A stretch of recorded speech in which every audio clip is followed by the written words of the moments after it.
来看受到两波方面的影响，气象署表示讲，今仔中部以北宜兰有花莲雨水是真高，暗时雨海较少。这礼拜无清济哦，佫有一波方面的影响，所以天气会真无稳定。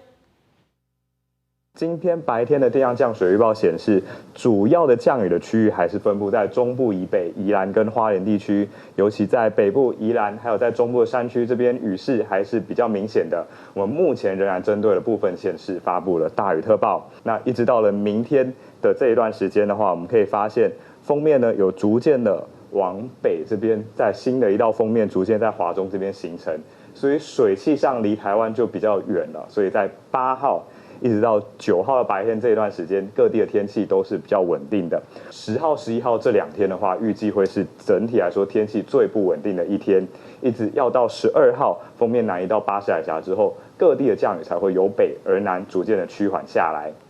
气象署表示讲，温度嘛受到落雨影响哦，雨水较高的所在，亲像北部今仔就较凉冷咯，明仔载雨较少，各地嘛较少热，温度是到30度以上。